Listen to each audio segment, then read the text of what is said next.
ഒരു മനുഷ്യൻ തൻ്റെ സ്വത്വത്തോട് നീതി പുലർത്തുമ്പോഴാണ് മാനവികത ജനിക്കുന്നത്.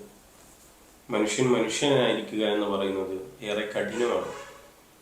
ധർമ്മങ്ങളെ, നീതിയെ എല്ലാം മുറുകെ പിടിക്കുമ്പോഴാണ് അവന് മനുഷ്യനായിരിക്കാൻ സാധിക്കുക. നാം ആയിരിക്കുക, നിങ്ങളായിരിക്കുക എന്ന് പറയുന്നത് ഏറെ ദുഷ്കരമാണ്. കാരണം നമ്മുടെ സ്വത്വത്തെ മുറുകെ പിടിക്കുകയും അതിനെ തൽസ്ഥാനത്ത് നിന്ന് ഉയരങ്ങളിലേക്ക് കൊണ്ടുവരാനുള്ള അധ്വാനങ്ങൾ ഉണ്ടാവുകയും അതിനെ നിലനിർത്താനുള്ള പരിശ്രമങ്ങൾ ഉണ്ടാവുകയും ചെയ്യുമ്പോഴാണ് നമുക്ക് നാം ആയിരിക്കാൻ സാധിക്കുക. ലളിതമായി BU എന്ന് നമുക്ക് പറയാം. ഈ ഒരു തീമിൻ്റെ, ഈ ഒരു തലവാചകത്തിന് കീഴിലാണ് നാം സംസാരിക്കുന്നത്. ഇതിന് 3 രൂപത്തിൽ നമുക്ക് ചേർത്തി വായിക്കാം. ഒന്നാമതായി ബിക്കമിങ്, നാം ഉയരങ്ങളിലേക്ക് ചേക്കേറാനുള്ള ഊർജം സംഭരിക്കുക എന്നൊരാശയം.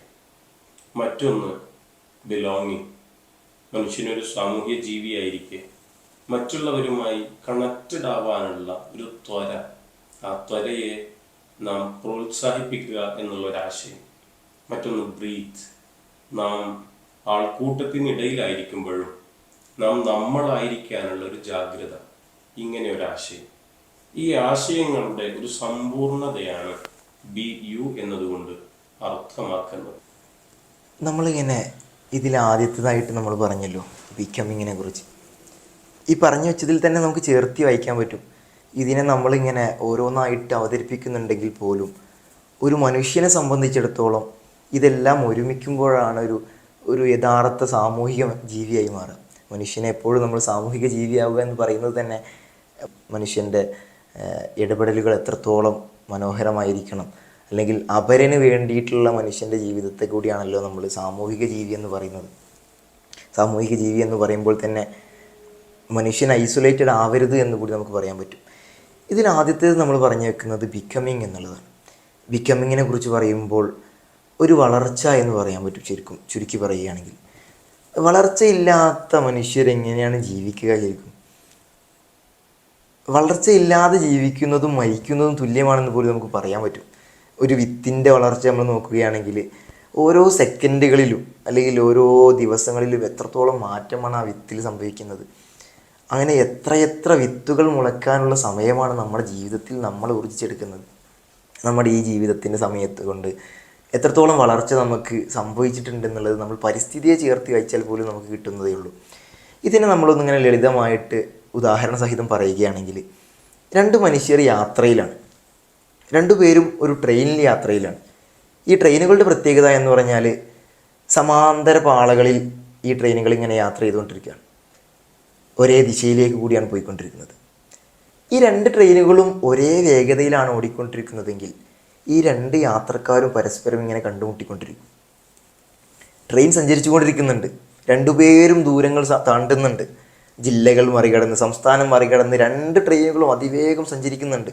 പക്ഷേ ഇവരുടെ കാഴ്ചയിൽ മറ്റൊരാളെ കാണുന്നു, അയാൾ ഇയാളെ തിരിച്ചും കാണുന്നു. ഇങ്ങനെ കാഴ്ച അസ്തമിക്കാത്ത ഒരേ കാഴ്ച മാത്രമായിരിക്കും അവരുടെ മുഖത്തുണ്ടാവുക. പക്ഷേ ഇതിൽ ഒരു ട്രെയിൻ ഒന്ന് വേഗത കൂട്ടിയാൽ അല്ലെങ്കിൽ മറ്റേതൊന്ന് സ്ലോ ആയാൽ എന്താ സംഭവിക്കുക? ഒരാൾ മറ്റൊരാളെ മറികടക്കുന്നതിനപ്പുറത്ത് ഒരുപാട് കാഴ്ചകൾ കാണാൻ സാധിക്കും. ഒരുപാട് എത്രയോ വേഗത്തിൽ സഞ്ചരിക്കുന്ന പോലെ ഫീൽ പോലും ചെയ്യും. നമ്മളിതിങ്ങനെ പറഞ്ഞു വെക്കുന്ന സമയത്ത് 2 സമാന്തര രേഖകളിൽ അല്ലെങ്കിൽ 2 പേർ ഒരേ വേഗതയിൽ സഞ്ചരിച്ചു കൊണ്ടിരിക്കുമ്പോൾ അവർ നിശ്ചലമായിക്കൊണ്ടിരിക്കുന്നു എന്നൊരു ചൊല്ലുണ്ട്. അതായത് നമ്മുടെ കാഴ്ച ഒന്നാണെങ്കിൽ പിന്നെ നമ്മൾ എത്ര യാത്ര ചെയ്തിട്ടും കാര്യമില്ല. അല്ലെങ്കിൽ നമ്മൾ ഒരേ വേഗതയിൽ സഞ്ചരിച്ചു കൊണ്ടിരിക്കുന്ന സമയത്ത് നമ്മൾ ഒരേ കാഴ്ചയാണെങ്കിൽ പിന്നെ നമ്മൾ സഞ്ചരിക്കുന്നില്ല എന്ന് പോലും തോന്നിപ്പോകും. അത് ഇപ്പോൾ ട്രെയിൻ പറഞ്ഞ സമയത്ത് നമ്മൾ ഷെയ്ക്കിങ്ങും മറ്റു കാര്യങ്ങളൊന്നും ഇല്ലെങ്കിൽ പിന്നെ അത് സഞ്ചരിക്കുന്നുണ്ടോ എന്ന് പോലും ഡൗട്ടായിരിക്കും. ഈ 2 ട്രെയിനിനെയും നമ്മളിങ്ങനെ 2 ദിവസമായിട്ട് കണക്കാക്കുകയാണെങ്കിൽ, ഒരു മനുഷ്യൻ്റെ 2 ദിവസമായിട്ട് 2 ട്രെയിനുകൾ കണക്കാക്കുകയാണെങ്കിൽ, ഒന്ന് ഇന്നും ഒന്ന് നാളെയും, ഇന്നും നാളെയും ഒരേപോലെ ഒരേ വേഗതയിൽ സഞ്ചരിച്ചുകൊണ്ടിരിക്കുന്നു. വല്ല അർത്ഥവും ഉണ്ടോ അതിന്? ശരിക്കും മുത്തുനബി സല്ലല്ലാഹു അലൈഹി വസല്ലമയുടെ ഒരു ഹദീസിൽ പറയുന്നുണ്ടല്ലോ, മൻ തസാവ യൗമാഹു ഫഹുവ മഖ്ബൂനുൻ എന്ന് പറയുന്നുണ്ട്. രണ്ട് ദിവസം, അതായത് കോൺസിക്യൂട്ടീവ് ഡേയ്സിൽ രണ്ടും ഒരുപോലെയാണെങ്കിൽ ഒരു മുഅ്മിനിന് അവൻ പരാജയപ്പെട്ടു എന്നുള്ളതാണ് പറയുന്നത്. കഴിഞ്ഞ ദിവസത്തേക്കാൾ എന്തെങ്കിലും ഒരണുവെങ്കിലും അടുത്ത ദിവസം മുൻതൂക്കം കൊടുക്കണം, അടുത്ത ദിവസം കൂടുതൽ ചെയ്യണം എന്ന് പറയുന്നുണ്ട്. നമ്മൾ ഈ ട്രെയിനിനെ തന്നെ പറയുന്ന സമയത്ത് രണ്ടുപേരും ജീവിക്കുന്നുണ്ട്, രണ്ടുപേരും യാത്ര ചെയ്യുന്നുണ്ട്, രണ്ടുപേരും ദൂരങ്ങൾ താണ്ടുന്നുണ്ട്. പക്ഷേ ഒരുപോലെയാണെങ്കിൽ പിന്നെ അതൊരു വേഗതയായിട്ടോ അല്ലെങ്കിൽ ഒരു ഗ്രോത്തായിട്ടോ നമുക്ക് പറയാൻ പറ്റില്ല എന്നുള്ളതാണ്. അവിടെ ശരിക്കും നമ്മൾ കഴിഞ്ഞ ദിവസത്തേക്കാൾ എന്തോ ഒന്ന് അധികം ചെയ്യുമ്പോഴാണ് ഒരു ബിക്കമിങ് ആയി മാറുക എന്ന് പോലും നമുക്ക് പറയാൻ പറ്റും. ഇവിടെ ശരിക്കും കൺസിസ്റ്റൻസി കൂടി പ്രധാനമാണ്. പക്ഷേ കൺസിസ്റ്റൻ്റ് ആയിക്കൊണ്ടിരിക്കുമ്പോഴും നമ്മൾ എന്തോ അധികം ചെയ്യുമ്പോഴാണ് നമ്മളൊരു ഗ്രോത്തിലേക്ക് എത്തുക. ഒരു വിത്തിനെ നമ്മൾ കണ്ടു പഠിക്കണമെന്ന് തോന്നുന്നു. തീർച്ചയായും ഇതിൽ ഇപ്പോൾ ബിക്കമിങ്ങിനെ പറ്റി നമ്മൾ സംസാരിക്കുമ്പോൾ തന്നെ ബിക്കമിങ് ഇറ്റ്സെൽഫ് ഒരു ആക്റ്റീവ് വെർബാണല്ലോ അല്ലേ. അതിങ്ങനെ സംഭവിച്ചുകൊണ്ടിരിക്കുന്ന വളരെ ഡൈനാമിക് ആയിട്ടുള്ളൊരു വെർബാണ്. അതിൽ എനിക്ക് തോന്നുന്നു ഇപ്പോൾ നിങ്ങളുടെ ട്രെയിൻ അനാലജിയിലും ഒക്കെ വ്യക്തമാവുന്ന ഒരു സംഭവം ബിക്കമിങ് നമ്മൾ അതിനെ കുറച്ചും കൂടെ ചേർത്ത് വെക്കുന്നത് മൂവ്മെന്റ് എന്നുള്ളൊരു സംഭവത്തോട്, അഥവാ അനക്കം, ചലനം എന്നുള്ളൊരു സംഭവം. ഇപ്പോൾ നിങ്ങൾ പറഞ്ഞതിലും ഇപ്പോൾ ചലിച്ചുകൊണ്ടിരിക്കുക മാത്രമല്ല, ഒരു മൊമെന്റത്തിലായിരിക്കുമ്പോൾ തന്നെ നമ്മൾ മൂവ്മെന്റിലായിരിക്കെ തന്നെ എത്രത്തോളം നമുക്ക് അതിനെ ആക്സലറേറ്റ് ചെയ്യാം എന്നുള്ളതാണ് നമ്മൾ പ്രധാനമായിട്ടും ബിക്കമിങ്ങിനെ ഒന്നുകൂടെ ഒന്ന് റിഫ്ലക്ട് ചെയ്യുമ്പോൾ നമുക്ക് മനസ്സിലാവുക. അഥവാ ആമിനെ ഒരു മൂവ്മെന്റിലാണ്, ഞാൻ ചലിച്ചുകൊണ്ടിരിക്കുന്നുണ്ട്, പക്ഷെ അതിൽ ഒരു പ്രോഗ്രസ് ഇല്ലാണ്ടിരിക്കെ അല്ലെങ്കിൽ അതിൽ ഞാൻ കൂടുതലൊന്നും അച്ചീവ് ചെയ്യാൻ ശ്രമിക്കാതിരിക്കുക ചെയ്യുമ്പോൾ ലൈഫ് ഭയങ്കര ഡള്ളായി പോകും, അല്ലെങ്കിൽ ഒരാളുടെ ഗ്രോത്ത് ഭയങ്കര ഒരു മോണോട്ടോണസ് ആയി മാറും എന്നുള്ളതാണ് അവിടുത്തെ ഒരു പ്രധാന പ്രശ്നം. ശരിക്കും അതിൽ ഈ സാച്ചുറേഷൻ കണ്ടീഷനെ കുറിച്ച് പറയാറുണ്ട്. മനുഷ്യൻ എപ്പോഴാണ് സാച്ചുറേറ്റഡ് ആവുക? ഒരിക്കലും സാച്ചുറേറ്റഡ് ആവില്ല. അവൻ എത്ര ഹൈ ലെവലിൽ എത്തിയെന്ന് തോന്നിയാലും അതിനപ്പുറത്ത് എന്തോ ഒന്നുണ്ട്.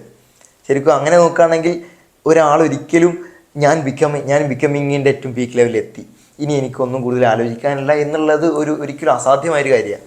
തീർച്ചയായും ഈ എക്സിസ്റ്റൻഷ്യലിസ്റ്റ് തോട്ടിൽ പറയുന്ന ഒരു പ്രധാന സംഭവമുണ്ട്. എക്സിസ്റ്റൻഷ്യൽ തോട്ടിന്റെ പ്രധാന ബേസ് എന്ന് പറഞ്ഞാൽ തന്നെ ലൈഫ് മീനിങ്ലെസ് ആണെന്ന് പറയുന്ന ഒരു സംഭവം. അഥവാ ജീവിതത്തിന് പ്രത്യേക അർത്ഥങ്ങളൊന്നുമില്ല, അതിന് നമ്മൾ നൽകുന്നതാണ് അതിൻ്റെ അർത്ഥങ്ങൾ, നമ്മൾ ഉദ്ദേശിക്കുന്നതാണ് അതിൻ്റെ അർത്ഥങ്ങൾ എന്നൊക്കെയാണ് അതിന് പൊതുവെ പറയാറുള്ളത്. സോറൻ കിർക്കെഗാർഡ്, ആൽബർട്ട് കമ്യൂ ഒക്കെ പോലത്തെ ഫിലോസഫേഴ്സ് അതിൽ ഒരുപാട് പറഞ്ഞിട്ടുണ്ട്. ഈ ആൽബർട്ട് കമ്യൂവിൻ്റെ ഒരു പുസ്തകം ഉണ്ട്, ദ മിത്ത് ഓഫ് സിസിഫസ്, അല്ലെങ്കിൽ ആളുടെ ഒരു കോൺസെപ്റ്റ് ഉണ്ട്, the myth of Sisyphus. Basically അതൊരു നമ്മളെ നാറാണത്ത് ഭ്രാന്തന്റെ ആ ഒരു മിത്തൊക്കെ ആയിട്ട് കണക്ട് ചെയ്തിട്ടുള്ള ഒരു സംഭവം. അഥവാ എന്നും എന്ത് ചെയ്യും, ഒരാൾ ഒരു പാറ ഉരുട്ടിയിട്ട് മലയുടെ മുകളിലേക്ക് പോകുന്നു, അത് പിന്നെ താഴോട്ടിടുന്നു, ആ ഒരു പ്രോസസ്സ് തന്നെ അയാൾ കണ്ടിന്യൂ ചെയ്തുകൊണ്ടിരിക്കുന്നു. ആക്ച്വലി ഇവിടെ മൂവ്മെന്റ് നടക്കുന്നുണ്ട്, ഇയാളുടെ ലൈഫ് ഭയങ്കര ഡൈനാമിക് ആണ്. പക്ഷെ ഇത് മീനിങ്ലെസ് ആയി മാറുന്നു എന്നുള്ളതാണ് ഈ ഒരു കോട്ടിന്റെ അല്ലെങ്കിൽ ഈ ഒരു കോൺസെപ്റ്റിന്റെ ബേസ് എന്നുള്ളത്. കാരണം മൂവ്മെന്റ് മാത്രം നടന്നുകൊണ്ട് കാര്യമുണ്ടോ? കൺസിസ്റ്റൻസി ഉണ്ട് ഓഫ് കോഴ്സ്, ബട്ട് അതിൽ കൂടുതലായിട്ട് എന്ത് ചെയ്യാൻ നോക്കുന്നു. നമ്മൾ നേരത്തെ ഹദീസിന്റെ വെളിച്ചത്തിൽ തന്നെ ഡെയിലി നടക്കുന്ന ആ ഒരു പ്രോസസ്സിൽ നിന്ന് പിറ്റേ ദിവസം ഞാൻ എന്ത് എക്സ്ട്രാ ചെയ്യുന്നു എന്നുള്ളത് അതായിരിക്കും ഒരു വ്യക്തിയുടെ ബിക്കമിങ്ങിനെ പ്രധാനമായിട്ട് രൂപീകരിക്കാൻ എനിക്ക് തോന്നുന്നുണ്ട്. ഇസ്ലാം എന്ന് പറയുന്നത് ദ വേ ഓഫ് ലൈഫ് എന്നൊരു പെർസ്പെക്റ്റീവിലാണ് നമ്മൾ അനലൈസ് ചെയ്യേണ്ടത്. ഈ സമയത്ത് ഒരു ദിവസം ഒരു മനുഷ്യൻ 5 നേരം നിസ്കരിക്കുന്നു, ഇതുപോലെ ഇത് നിർബന്ധമായി അയാൾ നിസ്കരിക്കുന്നതോടൊപ്പം 11 മാസം നിർബന്ധ വ്രതമില്ലാതിരിക്കെ 12ാമത്തെ മാസം വ്രതത്തിലേക്ക് കടന്നു വരുന്നു. ഇങ്ങനെ ഒരു കൺസിസ്റ്റൻസി എന്ന് പറയുന്നത് വളരെ ഇമ്പോർട്ടൻ്റ് ആയി തന്നെ ഇസ്ലാം പഠിപ്പിക്കുന്നുണ്ട്. ഇതുപോലെ ഒരാൾ അയാളുടെ ഒരു പീക്ക് ലെവലിൽ എത്തിക്കഴിഞ്ഞാൽ പിന്നീട് അയാൾക്കൊന്നും ചെയ്യാനില്ല. ഇപ്പോൾ നമ്മൾ ഫിൻലാൻഡ് എന്ന് പറയുന്ന രാജ്യത്തെ അനലൈസ് ചെയ്യുമ്പോൾ ഹാപ്പിനെസ് ഇൻഡെക്സിൽ ഏറ്റവും ടോപ്പ് റാങ്കിങ്ങിൽ നിൽക്കുന്ന രാജ്യങ്ങളിലാണ് ഫിൻലാൻഡ് ഉള്ളത്. എന്നാൽ അതോടൊപ്പം തന്നെ ആത്മഹത്യയുടെ നിരക്കെടുത്ത് നോക്കുമ്പോഴും ഫിൻലാൻഡ് ടോപ്പ് സ്ഥാനത്തുണ്ട്. ഇവിടെ എന്താണ് കാരണം എന്ന് ആളുകൾ അനലൈസ് ചെയ്തപ്പോൾ അവർക്ക് ലഭിച്ച റിസൾട്ട് എന്ന് പറയുന്നത് അവർ അവരുടെ ജീവിതത്തിന്റെ ഒരു പീക്കിലെത്തി, അവരുടെ എല്ലാ എക്സ്പെക്ടേഷനുകളെയും അവർ അച്ചീവ് ചെയ്ത ശേഷം ഇനി അവർക്കൊന്നും ചെയ്യാനില്ല, ഇനി കൂടുതലൊന്നും നേടാനില്ല എന്നൊരു താല്പര്യത്തിൽ നിന്ന് ജീവിതം എന്നാൽ ഇവിടെ അവസാനിപ്പിക്കാം എന്നൊരു കൺക്ലൂഷനിലേക്ക് അവരെത്തുന്നു എന്നാണ്. അപ്പോൾ നമ്മൾ ദിനം പ്രതി ഗ്രോത്ത് ചെയ്തുകൊണ്ടിരിക്കുക. അൽ ഈമാൻ യസീദു വ യൻഖുസു എന്നൊരു ഹദീസിൽ കാണാം. ഈമാൻ കൂടുകയും ചെയ്യും, കുറയുകയും ചെയ്യും. എന്നുവെച്ചാൽ അതിന്റെ കമാലിയത്തിലേക്ക് നമ്മൾ അടുക്കുകയും ചെയ്യും, എന്നാൽ അതിന്റെ വിശ്വാസത്തിൽ നിന്ന് അതിന്റെ കമാലിയത്ത് കുറയുകയും ചെയ്യും എന്ന് പണ്ഡിതന്മാർ വ്യക്തമാക്കുന്നുണ്ട്. എന്ന് വെച്ചാൽ ഓരോ വിശ്വാസിയും ഓരോ ദിവസവും പരിപൂർണതയിലല്ല, ഒരു ദിവസവും പരിപൂർണതയിലേക്ക് എത്തുന്നുമില്ല. അയാൾക്ക് ഇനിയും വളരാം, ഇനിയും ഒരുപക്ഷെ അയാൾ താഴേക്ക് പോയേക്കാം. എന്നൊരു താല്പര്യം സഹീഹുൽ ബുഖാരിയും അതിന്റെ വിശദീകരണ ഗ്രന്ഥങ്ങളും വിശദമായി നമ്മളെ പഠിപ്പിക്കുന്നുണ്ട്. ശരിക്കും ഈ ബിക്കമിങ് പറയുന്ന സമയത്ത് കൂടി ചേർത്ത് വായിക്കേണ്ടതൊന്നും ഡൈനാമിക് ആവുന്നതിനൊപ്പം അയാളുടെ ഡൈനാമിക്കിൻ്റെ പ്രൊഡക്ടിവിറ്റി എത്രത്തോളം ഉണ്ടെന്നുള്ളത് കൂടി നോക്കണം. എന്തെങ്കിലും ഒന്ന് ചെയ്തുകൊണ്ടിരിക്കുക എന്നുള്ളത് അപ്പുറം റിസൾട്ട് ഓറിയൻറ്റഡ് ആയിട്ടൊരു കാര്യം ചെയ്യുക. അല്ലെങ്കിൽ നമ്മൾ നേരത്തെ പറഞ്ഞല്ലോ കൺസിസ്റ്റൻസി കീപ്പ് ചെയ്യുന്ന സമയത്ത് എപ്പോഴും ഒരു കാര്യം ചെയ്തുകൊണ്ടിരിക്കണം എന്ന് പറഞ്ഞു. നേരത്തെ ഉദാഹരണ സഹിതം തന്നെ നമ്മൾ പറഞ്ഞു. പക്ഷേ ഈ ചെയ്യുന്നതിൻ്റെ റിസൾട്ട് എത്രത്തോളം ഉണ്ടെന്നുള്ളത് കൂടി ചെയ്യണമല്ലോ. അതായത് അപ്പോൾ ഒരു വെറും മൂവ്മെൻറ്റ് മാത്രം മതിയാകില്ല. ഡെയിലി ചെയ്ത ഒരു മൂവ്മെൻറ്റിനെ അനലൈസ് ചെയ്തിട്ട് വീണ്ടും അതിൻ്റെ മൂവ്മെൻറ്റിന് ആക്സലറേഷൻ കൂട്ടേണ്ടി വരും, അല്ലെങ്കിൽ നെക്സ്റ്റ് ഒരു മൂവ് കൂടി സ്റ്റാർട്ട് ചെയ്യേണ്ടി വരും. ഇങ്ങനെ ഒരു കാര്യം കൂടി നമുക്ക് പറഞ്ഞു വെക്കാൻ തോന്നുന്നുണ്ട്. അതുപോലെ നമ്മളിങ്ങനെ ഈ പക്ഷികളുടെയൊക്കെ കാര്യങ്ങൾ പറയുന്ന സമയത്ത് ചില പക്ഷികൾ വിചാരിക്കും ആകാശം അത്രയേ ഉള്ളൂ എന്ന് വിചാരിക്കും, ഇത്രയേ എനിക്ക് പറക്കാൻ സാധിക്കുള്ളൂ, അപ്പോൾ ഇത് തന്നെയാണ് ആകാശം എന്ന് വിചാരിക്കും. എന്നാൽ ആ പരുന്തിനെ കാണുമ്പോഴായിരിക്കും ഇത്രത്തോളം വിശാലമാണ് ആകാശമെന്ന് ചിന്തിക്കുക. നമ്മൾ പൊട്ടക്കിണറ്റിൽ തവളയെ പറയാറുണ്ട് ഇത് തന്നെയാണ് ലോകമെന്നിങ്ങനെ വിചാരിച്ച് അതിനുള്ളിലിരിക്കും. പക്ഷെ അതിനപ്പുറം വിശാലമായൊരു ലോകമുണ്ടെന്നുള്ളത് അവർക്ക് അറിയില്ല. കടലിലുള്ളവരും അങ്ങനെ തന്നെ ആയിരിക്കും. ഇതിലേക്ക് ചേർത്ത് വായിക്കാവുന്ന ഒരു കാര്യമാണ് റോബർട്ട് ഫ്രോസ്റ്റിന്റെ ഒരു കവിത ഉണ്ടല്ലോ, 9 miles to go before sleep. നമുക്ക് ഇനിയുമേറെ ദൂരം താണ്ടിടാനുണ്ട് നാം ഉറങ്ങുന്ന മുമ്പേ എന്ന് പറയുമ്പോൾ നമ്മുടെ ആയുസ് അവസാനിക്കും മുമ്പേ ഒരുപാട് നേടാനുണ്ട്. ഇനി എത്ര ദൂരം നാം സഞ്ചരിക്കുന്നുവോ ഇതിനും അപ്പുറത്തേക്ക്. നമ്മൾ സംഖ്യ എടുത്തു നോക്കുമ്പോൾ സംഖ്യക്ക് യഥാർത്ഥത്തിൽ അവസാനിക്കുന്ന ഒരു പോയിന്റ് ഉണ്ടോ എന്ന അന്വേഷണത്തിന്റെ ഉത്തരം എന്താണ്? ഒരിക്കലും അതില്ല. അതിലേക്ക് ഒന്നുകൂടി കൂട്ടിയാൽ സംഖ്യ ഒന്നുകൂടി വളരുന്നു എന്നാണ്. Infinity plus 1. അപ്പോ ഇത്തരത്തിലേക്ക് നമ്മുടെ ജീവിതവും ഇങ്ങനെയാണ്. അതിലേക്ക് ഓരോ ദിവസവും ആഡ് ഓൺ ആയി വരുമ്പോൾ, ഇതിലേക്ക് ഓരോ ദിവസവും ചേർന്ന് വരുമ്പോൾ അയാളുടെ ജീവിതം ഇനിയും വളർന്നുകൊണ്ടിരിക്കുകയാണ്. ഓരോ ദിവസവും പുതിയ വിജ്ഞാനങ്ങൾ വരുന്നുണ്ട്. ഓരോ ദിവസത്തിന്റെയും സുപ്രഭാതങ്ങൾ ഓരോ അറിവുകളെ സമ്മാനിക്കുന്നുണ്ട്. എന്ന് വെച്ചാൽ നമ്മുടെ ഓരോ ദിവസവും നാം ഇനിയും ഏറെ പഠിക്കാൻ ഉണ്ടായിക്കൊണ്ടിരിക്കുന്നു എന്നാണ്. നമ്മൾ ഈയിടെ കേട്ട വാർത്തയാണല്ലോ നമ്മുടെ ഇലോൺ മസ്ക് ട്രില്യണറായി എന്നുള്ളത്. ഇതൊക്കെ കേൾക്കുന്ന സമയത്ത് നമുക്ക് മനസ്സിലാക്കാൻ പറ്റും പലരും അസാധ്യമെന്ന് പറഞ്ഞ് നിർത്തിയിടത്ത് പലരും സ്റ്റാർട്ട് ചെയ്യുന്നുണ്ട്. നമ്മുടെ സ്പേസ് എക്സിൻ്റെ ഒക്കെ ചരിത്രം നമ്മൾ നോക്കുന്ന സമയത്ത് അസാധ്യമെന്ന് പലവരും അവതരിപ്പിച്ച ആ ഒരു മിസൈലിനെ റീയൂസബിൾ ആക്കുന്ന മെത്തേഡൊക്കെ എലോൺ മസ്ക് സാധ്യമാക്കുന്നുണ്ട്. ഇവിടെയൊക്കെ ശരിക്കും നമുക്ക് ഇതിനൊരു ഏറ്റവും ചെറിയ എക്സാമ്പിളായിട്ട് പറയാൻ പറ്റുമെങ്കിൽ പോലും ബിക്കമിങ്ങിനൊരു പീക്ക് എൻഡ് ഇല്ല, അത് അവസാനിക്കുന്നില്ല, അതിന് കൺക്ലൂഷൻ ഇല്ല എന്നുള്ളിടത്ത് നമുക്ക് പറഞ്ഞു വെക്കാൻ പറ്റുമെന്ന് തോന്നുന്നു. തീർച്ചയായും. അഥവാ മനുഷ്യന്റെ ഹോൾ പ്രോസസ്സ് തന്നെ ഒരു അൺഫിനിഷ്ഡ് ആയിട്ട് കാണുക എന്നുള്ളതാണ് ബേസിക്കലി ഇതിന്റെ ഒരു ഫൗണ്ടേഷനിൽ വരിക. അഥവാ കഴിഞ്ഞിട്ടില്ല, വർക്ക് ഇൻ പ്രോഗ്രസ്, ഇനിയും ചെയ്യാനുണ്ട്. ഇപ്പോൾ ഇലോൺ മസ്കിന്റെ എക്സാമ്പിൾ എടുക്കുകയാണെങ്കിൽ തന്നെ ഇനിയും സയന്റിഫിക് ഇന്നോവേഷൻസോ, അത് എത്രത്തോളം ക്യാപിറ്റലിസ്റ്റ് ഇന്റൻഷൻസ് ആവട്ടെ, എന്നാലും അതിൽ ടെക്നോളജിക്കൽ ഇന്നോവേഷൻസ് പോസിബിൾ ആണ് എന്നുള്ളൊരു സംഭവം കൂടി അതിലുണ്ട്. പക്ഷെ ഈ ഇലോൺ മസ്കിനെ മെൻഷൻ ചെയ്തുകൊണ്ട് തന്നെ പറയാണ്, ഈ ഇങ്ങനെ രസകരമായിട്ടുള്ള ഒരു കോട്ട് കണ്ടിരുന്നു, വേൾഡ് പോവർട്ടിയും ഹങ്ങറും ഒക്കെ പീക്കിൽ നിൽക്കുന്ന ടൈമിൽ തന്നെ വി ഹാവ് എ ട്രില്യണിയർ എന്ന് പറഞ്ഞിട്ടൊരു സംഭവം കണ്ടിരുന്നു. അഥവാ ഒരു ഭാഗത്ത് നമുക്കൊരു ട്രില്യണിയർ ഉണ്ട്, മറുവശത്ത് എന്തുണ്ട്, നമുക്ക് ലോകത്തിലെ ദാരിദ്ര്യം തീർക്കാനും കഴിഞ്ഞിട്ടില്ല.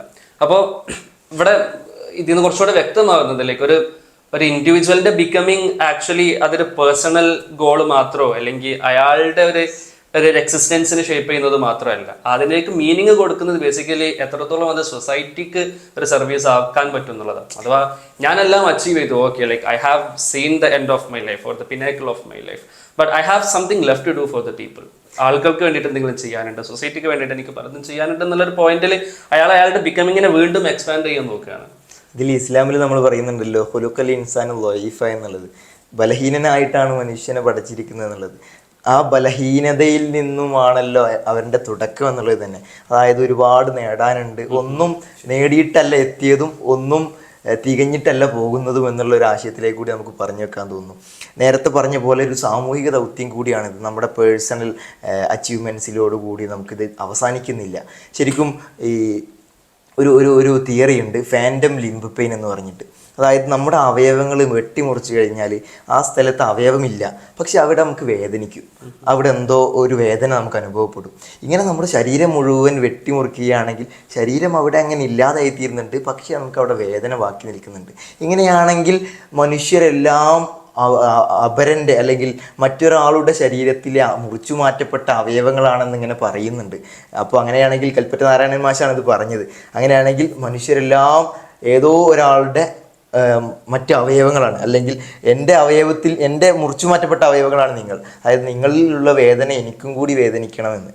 അപ്പോൾ ശരിക്കും നമ്മൾ ഒരാളിപ്പോൾ ട്രില്യണറൊക്കെ പറഞ്ഞ സമയത്ത് എൻ്റെ അച്ചീവ്മെൻറ്റിൻ്റെ സാച്ചുറേഷനിലേക്ക് എത്തിയെന്ന് തോന്നിയാൽ പോലും അവനത് അവസാനിക്കുന്നില്ല. കാരണം ഈ പറഞ്ഞു വെച്ചത് എൻ്റെ അവയവം തന്നെയാണ് അപരന്മാരെല്ലാം എന്നുള്ളതാണ്. അപ്പോൾ ഈ പോവർട്ടി സംഭവിച്ചുകൊണ്ടിരിക്കുന്ന സമയത്ത്, ഹങ്കർ സംഭവിച്ചുകൊണ്ടിരിക്കുന്ന സമയത്ത് ഒരാൾ എത്രത്തോളം അച്ചീവ് ചെയ്താലും അയാളിലെ ഒന്നും എത്തിയിട്ടില്ല, അല്ലെങ്കിൽ അയാൾ എത്തിപ്പെടേണ്ട ഒരു സാഹചര്യത്തിലേക്ക് എത്തിയിട്ടില്ല എന്നുള്ളത് തന്നെയാണ്. ശരിക്കും ഇന്ത്യയുടെ സാഹചര്യം നമ്മൾ നോക്കുകയാണെങ്കിൽ തന്നെ അത്രത്തോളം കോടീശ്വരന്മാർ നമുക്ക് മുമ്പിലുണ്ട്. ഇപ്പോൾ മുംബൈ മാത്രം നമ്മൾ എടുത്താൽ തന്നെ 2 മുംബൈയെ നമുക്ക് ചിത്രീകരിച്ച് കാണിക്കാൻ പറ്റും. മുമ്പ് അമേരിക്കൻ പ്രസിഡന്റ് നാട്ടിൽ വന്ന സമയത്ത് മതിൽ കെട്ടി ഒരു സൊല്യൂഷൻ കണ്ടെത്തിയ രാജ്യം കൂടിയാണ് നമ്മുടെ രാജ്യം. അപ്പോൾ ഇതിനെ ഒരിക്കലും നമുക്ക് സാച്ചുറേഷനിലേക്ക് എത്തുന്നില്ല. ഇൻഡിവിജ്വൽ സാച്ചുറേറ്റഡ് ആയാൽ പോലും അങ്ങനെ ആവില്ല എന്നുള്ളത് ഒരു കാര്യമാണ്. പക്ഷെ ആയാൽ പോലും അവരനെ കൂടി ചേർത്ത് നിർത്തുമ്പോഴേ നമ്മുടെ ബിക്കമിങ് കൂടി പൂർത്തിയാവുകയുള്ളൂ എന്ന് കൂടി നമുക്ക് പറയാൻ പറ്റും. ഇവിടെ ആക്ച്വലി നമുക്ക് നമ്മുടെ തീമിന്റെ ഒരു 2ാം പാർട്ടിലേക്കുള്ള ഒരു നല്ലൊരു സെഗ്മെന്റ് ആണിത്. കാരണം നമ്മൾ ബിക്കമിങ്ങിന്റെ അല്ലെങ്കിൽ ബിക്കമിങ്ങിനോട് ചേർത്ത് വെക്കാൻ പറ്റുന്ന നെക്സ്റ്റ് സ്റ്റേജ്, അല്ലെങ്കിൽ അതിനോട് കൂടെ തന്നെ വരുന്നൊരു പ്രോസസ്സ് തന്നെയാണ് ബിലോങ്ങിങ് എന്നുള്ളത്. ഇപ്പം നമ്മൾ ഈ സംസാരത്തിന്റെ അവസാനത്തിൽ കടന്നു പോകുന്നതും ആ ഒരു ഏരിയകളിലേക്കാണ്. എത്രത്തോളമാണ് നമുക്ക് എവിടെയാണ് നമ്മൾ ബിലോങ് ചെയ്യുന്നത്, അല്ലെങ്കിൽ ഏതാണ് നമ്മുടെ കമ്മ്യൂണിറ്റി, ഏതാണ് നമ്മളുടെ സൊസൈറ്റി, നമ്മൾ പേഴ്സണൽ ഗ്രോത്തിന് അച്ചീവ് ചെയ്യുന്നുണ്ട്, പക്ഷെ ഇതിനുള്ള ലേണിങ്സ് നമ്മൾ എവിടെ നിന്നാണ് എടുക്കുന്നത്, അല്ലെങ്കിൽ നമ്മളുടെ അച്ചീവ്മെന്റ്സുകളുടെ റിസൾട്ടുകൾ ആരിലേക്കാണ് പോകുന്നത്. അപ്പോൾ ആ ഒരു എന്താ പറയുക ബിക്കമിങ് പ്രോസസ്സിൽ നിൽക്കുന്നതോട് കൂടെ തന്നെ എത്രത്തോളം ബിലോങ്ങിങ് ആയിട്ട് ഒരു സൊസൈറ്റിയിലേക്ക്, ഒരു കമ്മ്യൂണിറ്റിയിലേക്ക് ചേർന്ന് നിന്നുകൊണ്ട് പോകാന്നുള്ള ആ ഒരു ഡിസ്കഷനും കൂടെ നമ്മുടെ ഈ ഒരു തീമിലെ പ്രധാന ഭാഗമായിട്ട് മാറുന്നുണ്ട്. ഐസൊലേറ്റഡ് ആവാതിരിക്കുക എന്നുള്ളത് കൂടിയാണ് ശരിക്കും നമ്മൾ ബിലോങ്ങിങ്ങിലൂടെ പറയുന്നത്. ഐസൊലേറ്റിങ്ങിനെ തന്നെ നമുക്ക് 2ആയിട്ട് പറയാമെന്ന് തോന്നുന്നു, ഫിസിക്കൽ ഐസൊലേഷനും മെൻ്റൽ ഐസൊലേഷനും. ഫിസിക്കലി ഐസൊലേറ്റഡ് ആവുന്ന വിദ്യാർത്ഥികൾ പോലും നമ്മുടെ നാട്ടിലുണ്ട് എന്നുള്ളത് വളരെ അപകടകരമായൊരു സാഹചര്യമാണ്. ശരിക്കും നമ്മുടെയൊക്കെ ബാല്യകാലം നമ്മളിങ്ങനെ ആലോചിക്കുന്ന സമയത്ത് കൂട്ടുകുടുംബം നിലനിന്നിരുന്നൊരു സമയം കൂടിയാണ്. ഇപ്പോഴാണല്ലോ ചെറിയ ചെറിയ കുടുംബത്തിലേക്ക് എത്തിയത്. അന്നെല്ലാം കൂട്ടുകുടുംബമായിരുന്നു, 2ഓ 3ഓ ഫാമിലികൾ ഒരുമിച്ച് തങ്ങുന്ന രൂപത്തിലേക്കായിരുന്നു. ഈ സമയത്ത് ഇങ്ങനെ ഫിസിക്കലി അറ്റാച്ച്ഡ് ആയിക്കൊണ്ടായിരിക്കും അവൻ്റെ ജീവിതം എന്ന് പറയുന്നത്. ശരിക്കും ഈ ഫിസിക്കലി അറ്റാച്ച്ഡ് ആവുക എന്ന് പറഞ്ഞാൽ ഒരുപാട് പാഠങ്ങൾ അതിൽ നിന്ന് നമുക്ക് കിട്ടാനുണ്ട്. ഫിസിക്കലി നമ്മളിങ്ങനെ ഇപ്പോൾ 2 കൂട്ടുകാർ തോളത്ത് കൈയിട്ട് എപ്പോഴും നടക്കുന്ന ഒരു സാഹചര്യം എന്ന് പറഞ്ഞാൽ അവരുടെ 2 പേരുടെയും പേഴ്സ്പെക്റ്റീവ്സ് തമ്മിൽ ഷെയർ ചെയ്യപ്പെടുന്നു. രണ്ടു പേരുടെയും ഗുണങ്ങൾ 2 പേരും ഏറ്റെടുക്കുന്നു, 2 പേരുടെയും ദോഷങ്ങൾ 2 പേരും തിരുത്തുന്നു എന്നുള്ളത് കൂടിയാണല്ലോ. അവിടെ ശരിക്കും നമുക്ക് അള്ളാഹുവിൻ്റെ മാർഗത്തിലുള്ള കൂട്ടുകാർക്ക് ഇറച്ചിൻ്റെ തണലുണ്ട് എന്നുള്ളത് നമ്മൾ ഇസ്ലാമിക വചനം കൂടി നമുക്ക് ചേർത്തി വായിക്കാൻ പറ്റും. റിലേഷനിലാണ് ഈ ഹോൾ പ്രോസസ്സ്. അഥവാ ഒരാൾക്കും എനിക്ക് തോന്നുന്നില്ല ഐസൊലേഷനിൽ വളരാൻ പറ്റുന്നതും ഒരു സൊസൈറ്റിയിൽ അല്ലെങ്കിൽ ഒരു റിലേഷണൽ ഒരു അറ്റ്മോസ്ഫിയറിൽ വളരാൻ പറ്റുന്നതും നല്ല മാറ്റം ഉണ്ടാവും. ഐസൊലേഷനിലൊക്കെ ഞാൻ എൻ്റേതായിട്ടുള്ളൊരു വേൾഡിൽ എൻ്റേതായിട്ടുള്ള താല്പര്യങ്ങൾക്ക്, എൻ്റേതായിട്ടുള്ള ലക്ഷ്യങ്ങൾക്ക് വേണ്ടിയിട്ട് പ്രവർത്തിക്കുന്നതും കുറച്ചും കൂടി ഒരു ലാർജർ ഒരു സൊസൈറ്റിയുടെ, ഒരു കമ്മ്യൂണിറ്റിയുടെ ഭാഗമായിട്ട് പ്രവർത്തിക്കുന്നതിലും നല്ല റിസൾട്ടിലും മാറ്റം ഉണ്ടാവും, അയാളുടെ ഇൻഡിവിജ്വൽ പ്രൊഡക്ടിവിറ്റിയിലും മാറ്റമുള്ളതായിട്ട് എനിക്ക് ഫീൽ ചെയ്യുന്നുണ്ട്. ഓരോ പ്രവർത്തനങ്ങളെയും സംഘടിതമായി കൊണ്ടുവരിക എന്ന് പറയുന്നതിന്റെ ഒരു പ്രാധാന്യം കൂടിയാണ് ഇവിടെ നമ്മൾ മനസ്സിലാക്കുന്നത്. 2ാം ഖലീഫ ഉമർ ബിൻ ഖത്താബ് റളിയല്ലാഹു അൻഹു പറയുന്നുണ്ട്, ഇന്നൽ ഇസ്ലാമ ബിൽ ജമാഅ, ഇസ്ലാം എന്ന് പറയുന്നത് സംഘടിതമായ പ്രവർത്തനങ്ങളിലൂടെ മുന്നോട്ട് കൊണ്ടുപോകാൻ കഴിയുള്ളൂ. തുടർന്ന് അദ്ദേഹം പറയുന്നുണ്ട്, ഇന്നൽ ജമാഅത ബിൽ ഇമാറ, നേതാക്കന്മാർ കൊണ്ടാണ് സംഘടനകൾ മുന്നോട്ട് പോകുന്നത്. ഇന്നൽ ഇമാറത ബിൽ ഇത്വാഅ, മുൻകാലത്തുള്ള കഴിഞ്ഞുപോയ നല്ല മാതൃകകളെ പിൻപറ്റുന്നതിലൂടെയാണ് നേതൃത്വം ജനിക്കുന്നത്. ഇതിലേക്ക് ചേർത്തി വായിക്കേണ്ട മറ്റൊരു കാര്യം കൂടിയാണ് സൂറത്തുൽ ഹജ്ജിന്റെ 40ാമത്തെ ആയത്തിൽ അല്ലാഹു പറയുന്നുണ്ട്, വലൗലാ ദഫഉല്ലാഹി നാസ ബഅദഹും ബിബഅദ് ലഹുദ്ദിമത് സ്വവാമിഉ വബിയഉ വസ്വലവാതുൻ വമസാജിദുൻ യുദ്കർ ഫീ ഇസ്മുല്ലാഹി കസീറ. എന്ന് വെച്ചാൽ അധാർമികമായ പ്രവർത്തനങ്ങളിൽ ഏർപ്പെടുന്ന ജനങ്ങൾക്ക് അവർക്കെതിരായി ഒരു ധർമ്മത്തിൽ അധിഷ്ഠിതമായ ഒരു സംഘം ഇവിടെ ഇല്ലായിരുന്നുവെങ്കിൽ, ഇത്തരം ഒരു സംഘത്തെ നാം ഇവിടെ കൊണ്ടുവന്നിട്ടില്ലായിരുന്നുവെങ്കിൽ, പിന്നീട് അള്ളാഹുവിനെ എണ്ണി പറയുകയാണ്, ജൂതന്മാരുടെ ആരാധനാലയങ്ങൾ, ഹൈന്ദവരുടെ ക്ഷേത്രങ്ങൾ, ക്രൈസ്തവരുടെ കനീസുകൾ, അതുപോലെ അള്ളാഹുവിന്റെ നാമം ധാരാളമായി ഉച്ചരിക്കപ്പെടുന്ന മുസ്ലിം പള്ളികൾ, ഇതെല്ലാം ലഹുദ്ദിമത്, ഇത് തകർക്കപ്പെടുമായിരുന്നു. നമുക്കിടയിലുള്ള ഈ ഒരു സമാധാനം ഇത് വന്നത് ഒരു ബിലോങ്ങിങ് ഉണ്ടായതിലൂടെ, സോഷ്യൽ കണക്ടിവിറ്റി ഉണ്ടായതിലൂടെയാണ്.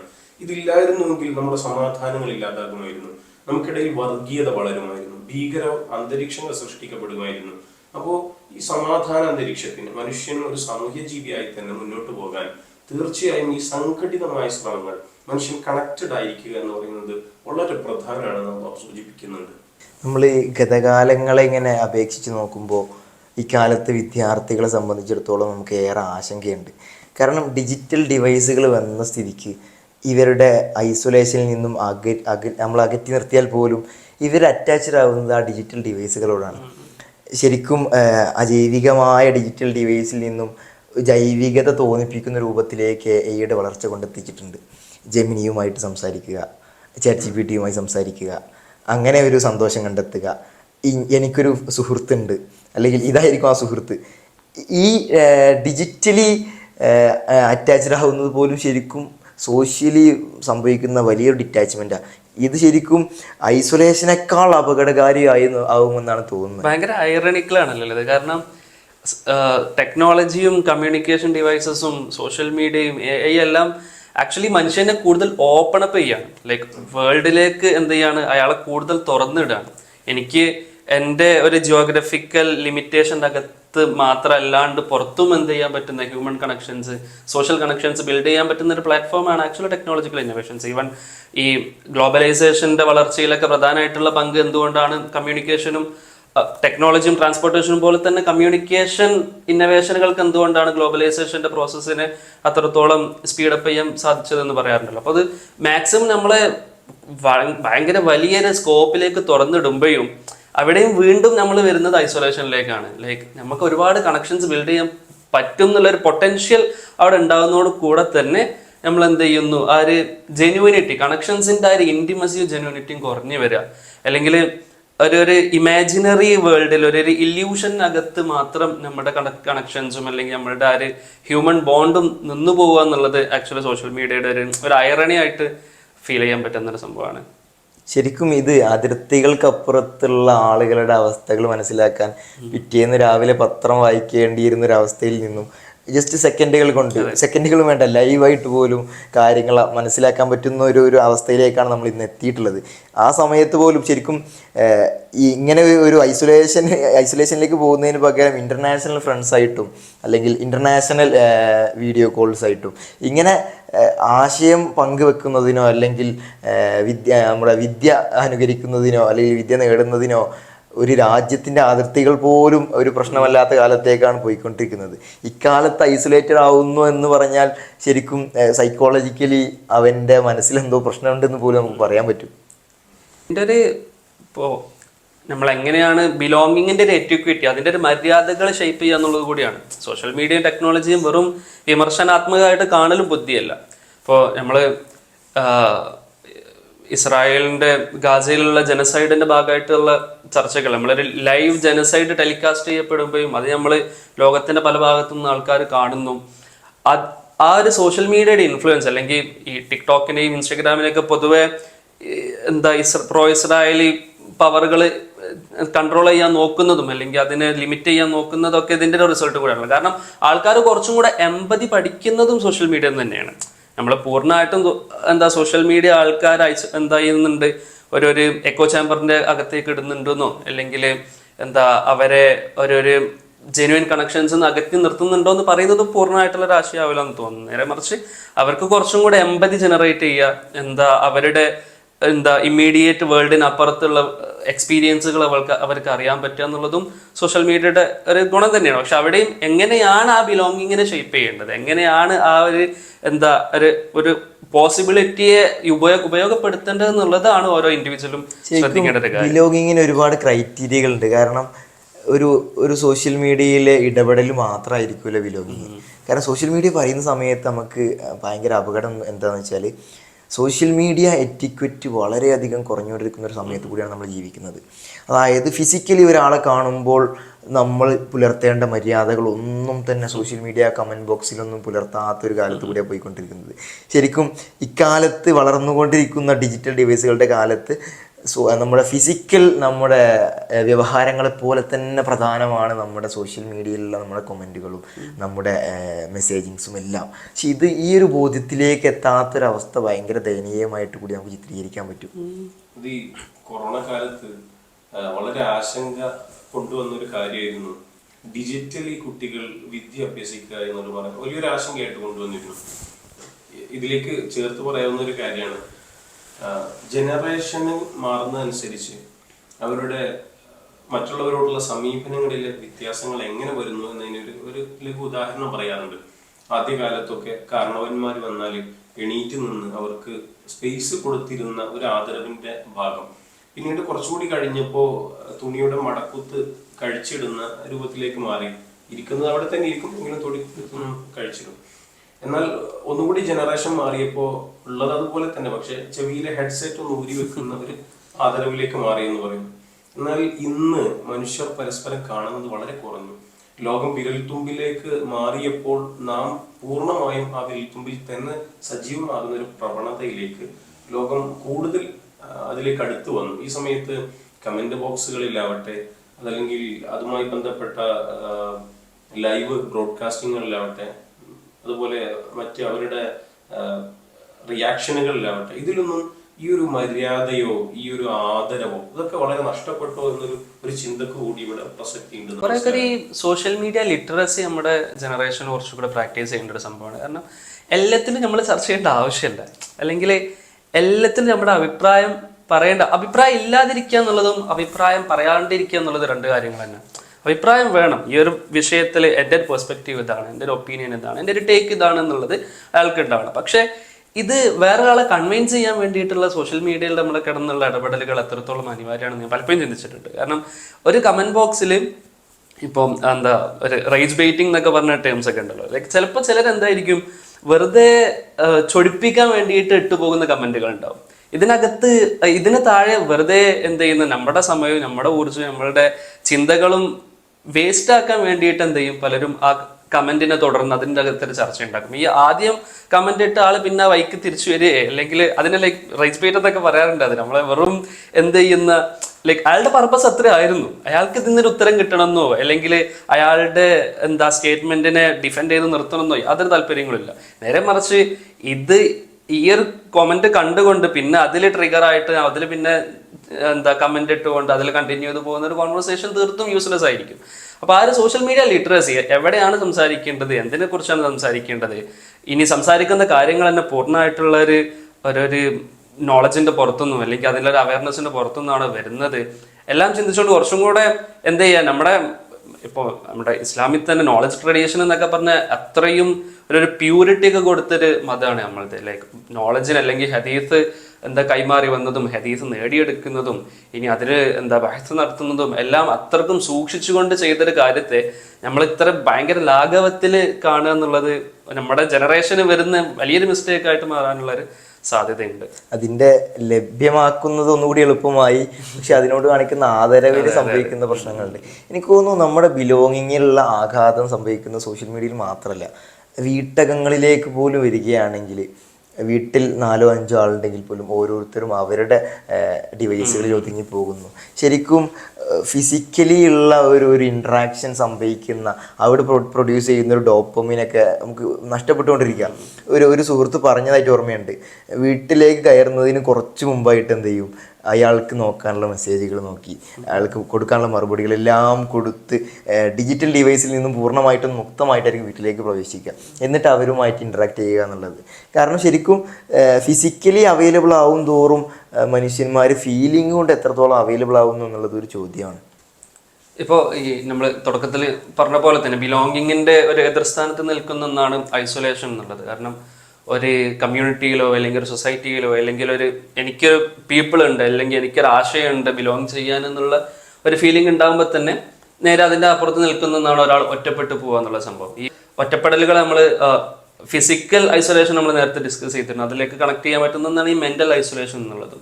ഒരാൾ സൊസൈറ്റിയിൽ ഫിസിക്കലി ഇടപെടുമ്പോൾ തന്നെ അയാൾ അവിടെ എന്ത് ചെയ്യുന്ന ഐസൊലേറ്റ് ചെയ്യപ്പെട്ടു പോകുന്ന ഒറ്റപ്പെട്ടു പോകുന്ന ഏതോ ഒരു അറബി കവിതയുടെ ശകലമോ ആരാണ് അതിന്റെ രചയിതാവ് ആരിലേക്കാണ് അത് ആട്രിബ്യൂട്ട് ചെയ്യുന്നത് എനിക്ക് കറക്റ്റ് ഓർമ്മയില്ല. പക്ഷെ പറയുന്നുണ്ട് അന ഒരീബൻ ഫി വത്തനി എന്നുള്ളത്. എനിക്കൊരു വത്തനുണ്ട്, എനിക്കൊരു നാടുണ്ട്. I mean stranger in my own homeland എന്ന് പറയാറ്.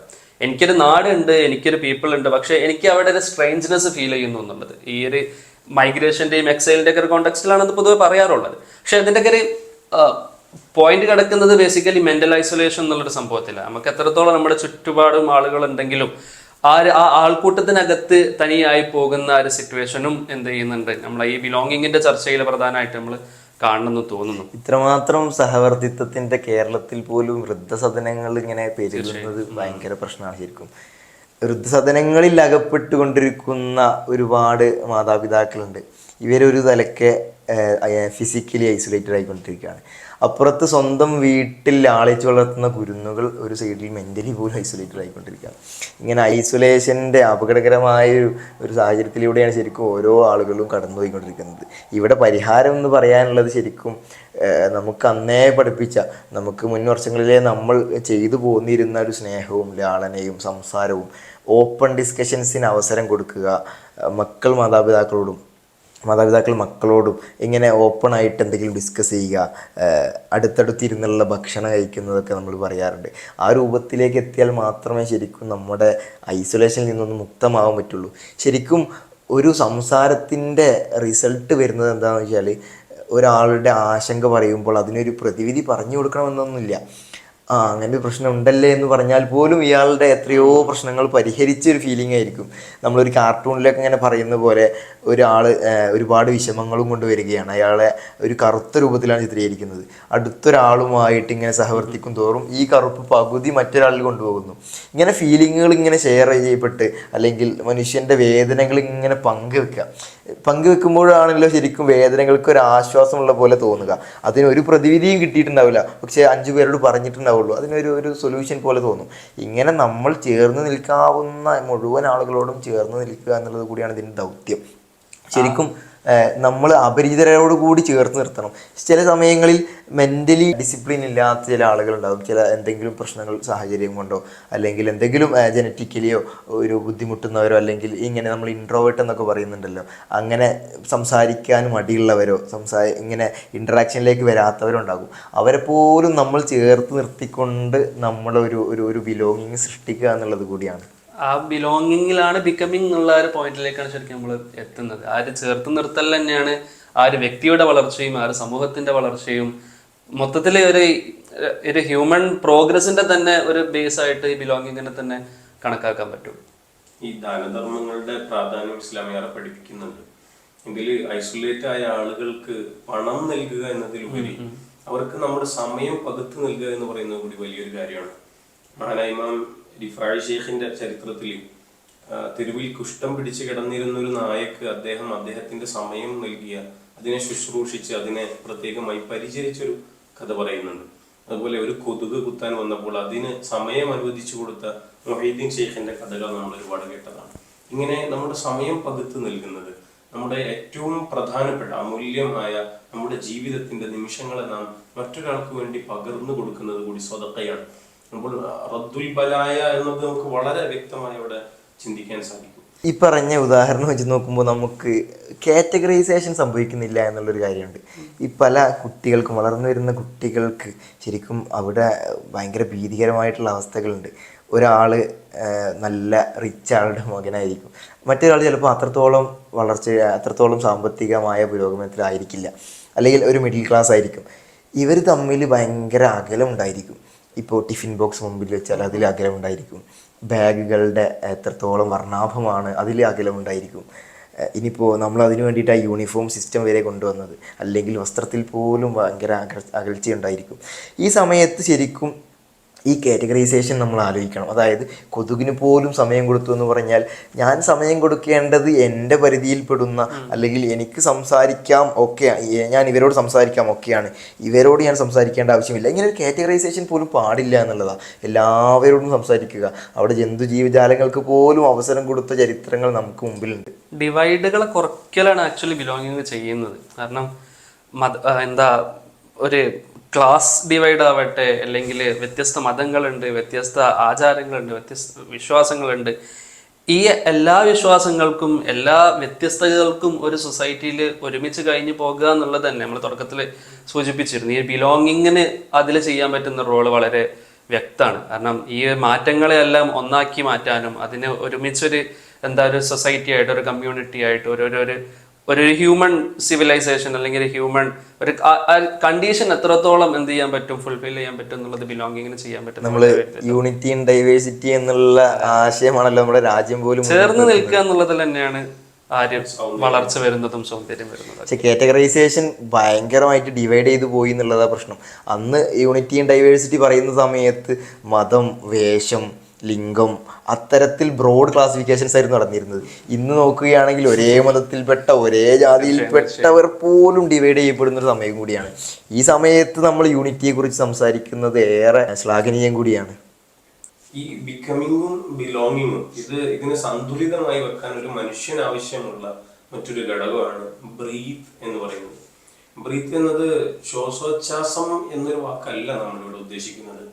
ഈ തിരക്കുകൾക്കിടയിലും ഓട്ടപ്പാച്ചിലുകൾക്കിടയിലും നമുക്ക് നമ്മളിലേക്ക് മടങ്ങാനുള്ള ഒരു ഇൻവിറ്റേഷൻ, ഒരു നേരം അല്ലെങ്കിൽ ഒരു താല്പര്യം, ഇതാണ് ബ്രീത്ത് കൊണ്ട് ഉദ്ദേശിക്കുന്നത്.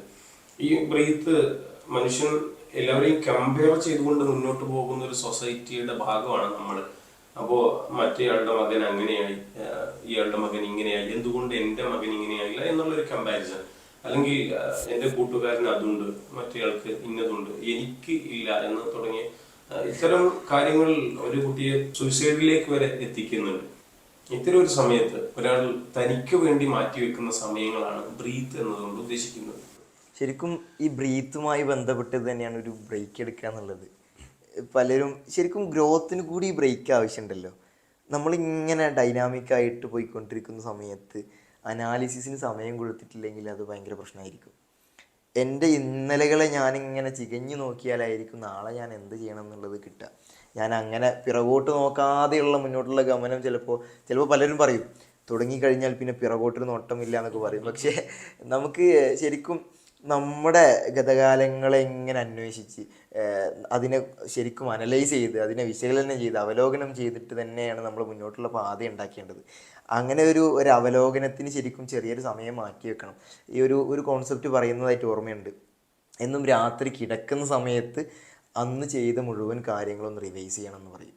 എന്നിട്ട് അതിന് ശേഷം നാളെ ഞാൻ എന്ത് ചെയ്യണം എന്നുള്ളതൊന്ന് ആലോചിക്കുകയും ചെയ്യണം. ശരിക്കും ഇതൊരു ബ്രീത്താണ് ശരിക്കും അവിടെ സംഭവിക്കുന്നത്. അയാളുടെ ആ ഒരു ഗമനത്തിന് ഈ ബ്രീത്ത് ഭയങ്കരമായിട്ട് വാല്യൂ ചെയ്യും. പഠിക്കുന്ന സമയത്ത് പോലും നമ്മളൊരു ഗ്യാപ്പ് ഇട്ട് പഠിക്കുന്നത് അതിനെ നമ്മുടെ മുന്നോട്ടുള്ള ഗമനത്തിന് ഒരു ആക്കം കൂട്ടാൻ കൂടിയാണ്.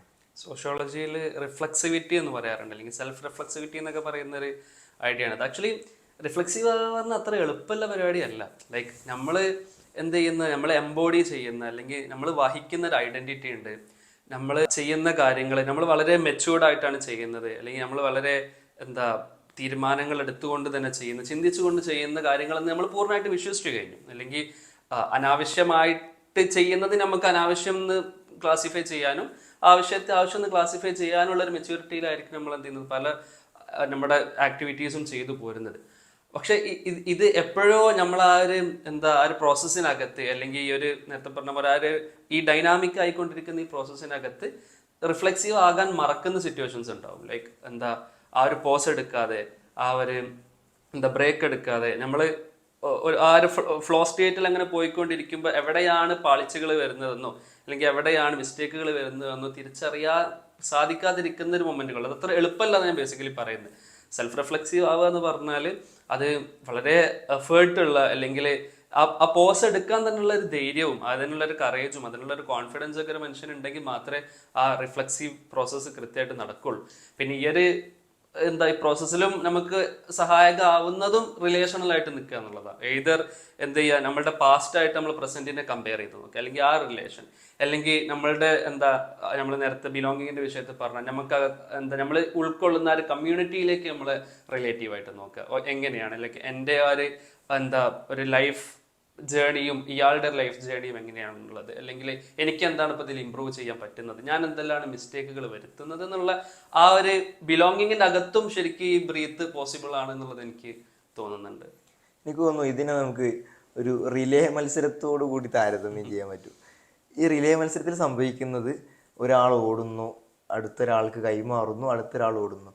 ശരിക്കും ഈ കൈമാറ്റം എന്തിനാണ് അവിടെ സംഭവിക്കുന്നതെന്ന് ചോദിച്ചു കഴിഞ്ഞാൽ അതിന് നമുക്ക് ബിലോങ്ങിനോട് പറയാൻ പറ്റും. അവിടെ ഒരു ആക്സലറേഷൻ അപ്പ് സ്കിൽ ചെയ്യുന്നുണ്ട്. ആ സമയത്ത് പുതിയൊരാളുടെ ഒരു നമ്മൾ ഫുട്ബോളിലൊക്കെ ഫ്രഷ് ലെഗ് എന്നൊക്കെ പറയും, ഒരു പുതിയൊരാൾ എടുക്കുകയാണ്. ആ സമയത്ത് ആക്സലറേഷൻ കൂടുതലായിരിക്കും. ഇതിനെ നമ്മളിങ്ങനെ ഒരു കോൺസെപ്ച്വലി നോക്കുകയാണെങ്കിൽ ഈ ഒരു ചെറിയൊരു ബ്രീത്താണ് ആ ഗ്യാപ്പ് എന്ന് പറഞ്ഞാൽ. ഒരാളിങ്ങനെ വന്നിട്ട് അടുത്തൊരാൾക്ക് കൊടുക്കുന്നത്. ആ ബ്രീത്ത് കാരണം സംഭവിക്കുന്നത് നല്ലൊരു വളർച്ചയാണ്. കാരണം ഇയാൾ നേരെ അങ്ങനെ ഒരാൾക്ക് കൈമാറാതെ ഓടുകയാണെങ്കിൽ അയാളുടെ ലക്ഷ്യസ്ഥാനത്തിലേക്ക് അതിവേഗം കുതിക്കാൻ സാധിക്കില്ല. പക്ഷേ ഇവിടെ ചെറിയൊരു ബ്രീത്ത് ഇടുന്നു, അല്ലെങ്കിൽ ഇവിടെ ചെറിയൊരു ബ്രേക്ക് ഇടുന്നു. ആ ബ്രേക്ക് എന്ന് പറഞ്ഞാൽ ചെറിയൊരു സെക്കൻഡ് ആയിരിക്കും, പക്ഷെ അവിടെ ആൾ മാറുന്നു. ഈ ഒരു സമയത്ത് സംഭവിക്കുന്നത് നല്ലൊരു ആക്സലറേഷനാണ്. ഇതിനെ നമുക്ക് എനിക്ക് തോന്നുന്നു നമ്മൾ ബ്രീത്തിൻ്റെ ശേഷമുള്ള അല്ലേ, ഒരു ബിഫോർ ബ്രീത്തും ആഫ്റ്റർ ബ്രീത്തും നമുക്ക് നല്ല കമ്പാരിസൺ ചെയ്യാൻ പറ്റും. ഇങ്ങനെ ആകുമ്പോൾ നമുക്ക് ആക്സലറേഷൻ കൂട്ടാൻ വേണ്ടിയിട്ട് ബ്രീത്തിനെ ഉപയോഗിക്കാൻ പറ്റും എന്നുള്ളതാണ്.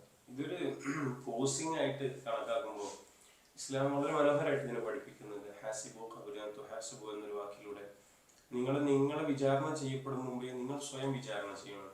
നമ്മെ മറ്റുള്ളവർ എന്ത് ചിന്തിക്കുന്നു, മറ്റുള്ളവർ നമ്മെ എങ്ങനെ വിലയിരുത്തുന്നു എന്നതിലുപരി നമുക്ക് നമ്മുടേതായ ചില ഐഡിയോളജികൾ ഉണ്ടാവും, നമ്മുടേതായ ചില താല്പര്യങ്ങൾ, നമ്മുടേതായ ചില ആശയങ്ങൾ.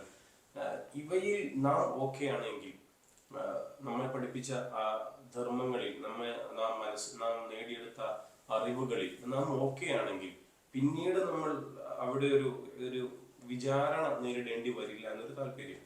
എന്ന് വെച്ചാൽ ഒരു മനുഷ്യന്റെ അയാളുടെ സ്വത്വത്തെ മുറുകെ പിടിക്കുന്ന, അയാൾ തനിക്ക് കോൺഫിഡൻസ് നൽകുന്ന, മറ്റുള്ളവരുടെ മുന്നിൽ എനിക്ക് ഇതിനൊരു ഒരു പോരായ്മ നേരിടേണ്ടി വരില്ല എന്ന് വിചാരിക്കുന്ന ഒരു ഘട്ടം.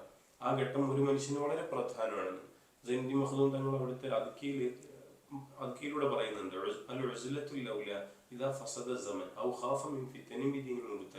ഒരു മനുഷ്യൻ അയാൾ മറ്റുള്ളവരാൽ പരീക്ഷിക്കപ്പെടുന്ന ഒരു ഘട്ടം വരുമ്പോൾ, അതല്ലെങ്കിൽ അയാൾ വളരെ ബുദ്ധിമുട്ട് നേരിടുന്ന ഘട്ടങ്ങൾ വരുമ്പോൾ, അയാൾക്ക് ഇനിയൊരു പോസ് ആവശ്യമുണ്ട് എന്നൊരു സമയം വരുമ്പോൾ അയാൾ തീർച്ചയായും അവിടെ ഒരു പോസ് എടുക്കണം. അത് അയാൾക്ക് വളരെ അത്യന്താപേക്ഷിതമാണെന്ന് സൈനുദ്ദീൻ മഖ്ദൂം തങ്ങൾ പഠിപ്പിക്കുന്നുണ്ട്.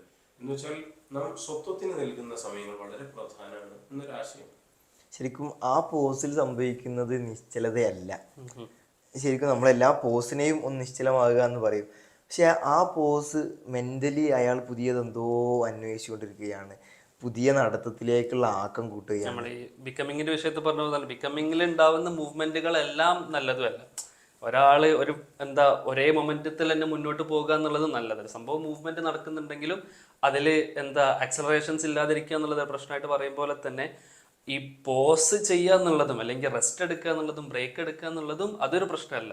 അതും പിന്നെ ഒരു ഗ്രോത്തിന് ഹെൽപ്പ് ചെയ്യുന്ന ഒരു സംഭവമായിട്ട് തന്നെയാണ് കാണാൻ പറ്റുക. ഇസ്ലാമിക് ഹിസ്റ്ററി തന്നെ നമുക്ക് പ്രവാചകന്റെ ജീവിതം എടുത്തു നോക്കുമ്പോൾ അവിടുത്തെ നോർമൽ ലൈഫിന് ഒരു പോസ് ഇടുന്ന ഘട്ടമാണ് ഹെറാ ഗുഹയിൽ വരുന്ന ഒരു ഘട്ടം എന്ന് പറയുന്നത്. പിന്നീട് അവിടുന്ന് വരുന്ന വളരെ വലിയൊരു ഗ്രോത്ത്, നമുക്കിതിന് വളരെ ഒരു ഹിസ്റ്റോറിക്കൽ എവിഡന്റ് ആയി പറയാവുന്ന ഒരു ഘട്ടം കൂടിയാണ്. പ്രവാചകൻ അവിടെ നിന്ന് സ്വന്തമായി ചിന്തിക്കുകയും മനനം ചെയ്യുകയും പിന്നീട് അവിടത്തേക്ക് ലഭിക്കുന്ന ഒരു ഗ്രോത്ത്, അവിടുത്തെ ജീവിതത്തിൽ വരുന്ന മാറ്റം, അത് ലോകത്തെ മാറ്റിമറിക്കുകയാണ്.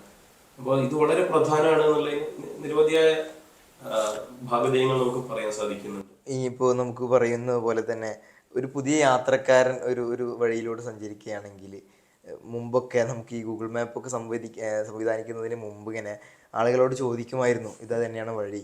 ചില ആളുകൾ മടി കാരണമോ അല്ലെങ്കിൽ അയാളുടെ വേഗതയ്ക്ക് വേണ്ടിയോ അങ്ങനെ ചോദിക്കാതെ ഒരുപാട് പോയി കഴിഞ്ഞാൽ ചിലപ്പോൾ വഴി മാറിയിട്ടുണ്ടാകും. പക്ഷെ ആ ചോദിക്കുന്നതിൻ്റെ ഫ്രീക്വൻസി ഒന്നുകൂടി ഒരു ഗ്യാപ്പ് ഇട്ടിട്ടുണ്ടെങ്കിൽ, അല്ലെങ്കിൽ നേരത്തെ ഒരാളോട് ചോദിച്ചിട്ടുണ്ടെങ്കിൽ ആ മാറിയ വഴിയിൽ നിന്നും പിന്നോട്ട് വന്നിട്ട് പോലും പോകരുത്. അതായത് നമ്മുടെ ദിശ തെറ്റിയിട്ടുണ്ടെന്ന് മനസ്സിലാക്കണമെങ്കിൽ ഒരു ബ്രേക്ക് അവിടെ അത്യാവശ്യമാണ്. ഈവൻ ബയോളജിക്കലി ഇത് ഭയങ്കര ഇമ്പോർട്ടൻ്റ് അല്ലേ? കാരണം ഒരാൾക്ക് പകല് ചെയ്യുന്ന വർക്കുകൾക്ക്, ഇപ്പൊ ഇസ്ലാമിൽ തന്നെ പറയുന്ന പോലെ രാത്രി നിങ്ങൾക്ക് ഉറങ്ങാനുള്ളതാണ്, പകൽ നിങ്ങൾക്ക് അധ്വാനിക്കാനുള്ളതാന്ന് പറയും പോലെ തന്നെ അതിന് ശരീരത്തിനോട് നമ്മൾ ചെയ്യുന്നൊരു ധർമ്മം കൂടിയാണത്. ഒരാൾ എന്ത് ചെയ്യുന്നു, കഠിനാധ്വാനം ചെയ്യുന്നു, രാത്രി റെസ്റ്റ് എടുക്കുന്നു, അത് പിറ്റത്തെ ദിവസത്തിനുള്ള കഠിനാധ്വാനത്തിന് ഹെൽപ്പ് ചെയ്യുന്നു. ഇനി ഈവൻ സസ്യങ്ങളുടെ വിഷയത്തിലാണെങ്കിലും അവരും എന്ത് ചെയ്യുന്നു, പകല് അവര് സൂര്യ വെളിച്ചവും എല്ലാം ഏറ്റ് അവർ വളരുന്നു, രാത്രി അവർ റെസ്റ്റ് എടുക്കുന്നു. അങ്ങനെ ഒരു ബയോളജിക്കലും ബോട്ടണിക്കലും ആയിട്ടുള്ള വിഷയങ്ങളിലൊക്കെ റെസ്റ്റ് പീരീഡ് എന്ത് ചെയ്യുന്നു, ഒരിക്കലും അത് താഴോട്ടുള്ളൊരു പോക്കല്ല. അത് തീർച്ചയായും ഒരു ഗ്രോത്ത് ആണ്, ഒരു പ്രോഗ്രസ് ആയിട്ട് തന്നെയാണ് എപ്പോഴും എന്ത് ചെയ്യുന്നത് റെസ്റ്റിനെയും ബ്രേക്കിനെയൊക്കെ ഈ ഒരു ബ്രീത്ത് എന്ന് പറയുന്ന ആശയം വെറും ഈ ഒരു ആശയത്തിൽ മാത്രം നമ്മൾ കുടുങ്ങിപ്പോവാതിരിക്കുക എന്നുള്ള ഒരു ജാഗ്രത കൂടി വേണം. അല്ലെങ്കിൽ നമ്മൾ ആദ്യം പറഞ്ഞ ഒരു ഐസൊലേഷനിലേക്ക് നമ്മൾ കടന്നില്ല. ഐസൊലേഷൻ അല്ല ശരിക്കും നമ്മൾ അതുകൊണ്ട് ഉദ്ദേശിക്കുന്നത്. നമുക്ക് പണ്ട് മുതലേ നമ്മൾ കേട്ട് വരുന്നതാണ് ആമയുടെയും മുയലിന്റെയും കഥ. ആ മുയൽ അവിടെ ബ്രീത്ത് ചെയ്തു, ഓക്കെ, അവിടെ ഒരു പോസ് ചെയ്തു, പക്ഷെ അതിൽ തന്നെ അങ്ങ് നിന്നുപോയി എന്നുള്ളത് വലിയൊരു പ്രശ്നമാണ്. നമ്മൾ തുടക്കത്തിൽ പറഞ്ഞ പോലെ ബിക്കമിങ്ങിൽ നമ്മളൊരു പീക്ക് സ്റ്റേറ്റ് എത്തി എന്ന് തോന്നുന്ന ആ ഒരു ഓവർ കോൺഫിഡൻസ്, അല്ലെങ്കിൽ ഇനി എനിക്കൊന്നും അച്ചീവ് ചെയ്യാനില്ല, ഇനി എനിക്ക് ആരെയും ബോധിപ്പിക്കാനില്ല, ഇനി എനിക്ക് അതൊരു കമ്മിറ്റ്മെന്റുകൾ ഇല്ല എന്നുള്ള ഒരു സ്റ്റേജ് ഭയങ്കര ഡേഞ്ചറസ് തന്നെയാണ്. അത് തന്നെയാണ് ഈ മുയലിന്റെ കേസിൽ എന്തെങ്കിലും സംഭവിക്കുന്നത്. നഷ്ടപ്പെടുക എന്നുള്ളൊരു ഓവർ കോൺഫിഡൻസ് വരുന്നു.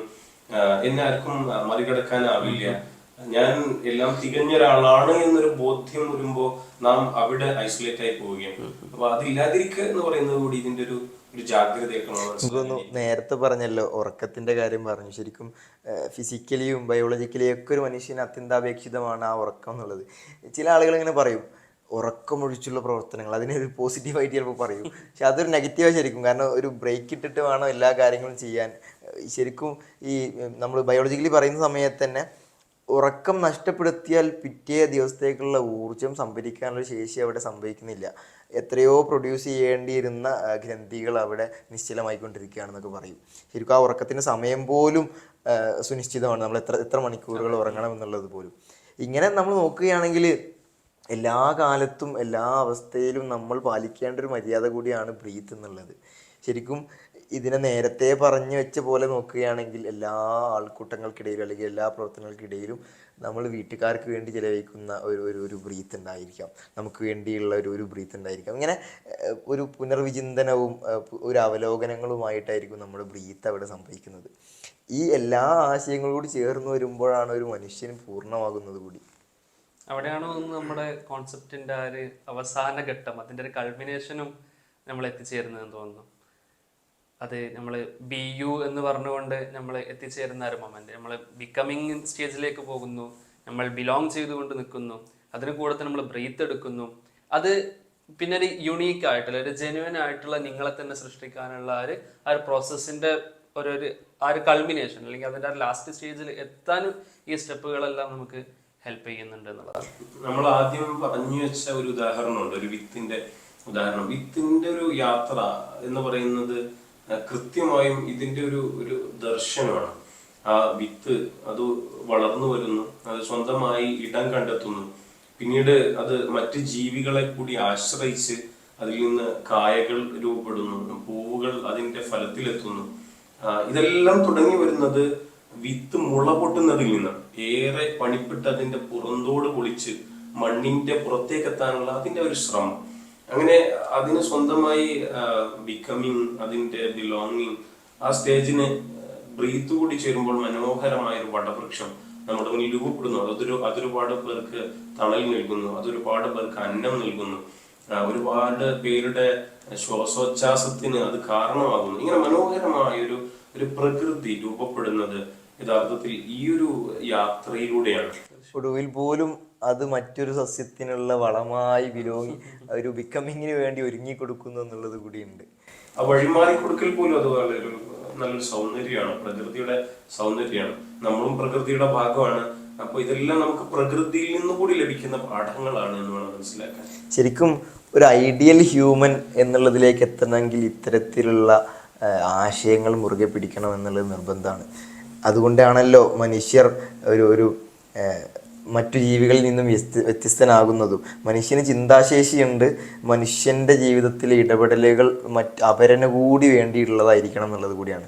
അങ്ങനെ ഒരുപാട് മനുഷ്യരെ ചേർത്ത് നിർത്തി എല്ലാവരെയും ചേർത്ത് ബിലോങ്ങായി അവരവൻ ഓരോരുത്തരും വളർന്ന് മറ്റുള്ളവരെ കൂടി ചേർത്തി വളർത്തിക്കൊണ്ട് ബിക്കമിങ് ആയി ഇങ്ങനെ ഓരോരുത്തർക്കും വേണ്ടിയും സമയം മാറ്റി വെച്ച് അവനെ അവലോകനം ചെയ്ത് ഇങ്ങനെ മുന്നോട്ട് പോകുമ്പോഴാണ് ശരിക്കും ഒരു മനുഷ്യൻ്റെ ഒരു ആന്തരിക വ്യവസ്ഥ കൂടി വർക്ക് ചെയ്യുന്നത്.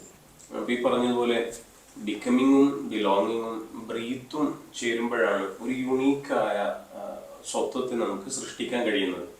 അവിടെയാണ് നമ്മുടെ തീമിന്റെ ഏറ്റവും വലിയ സൗന്ദര്യത്തെ നമ്മൾ പ്രകാശിപ്പിക്കുന്നത്.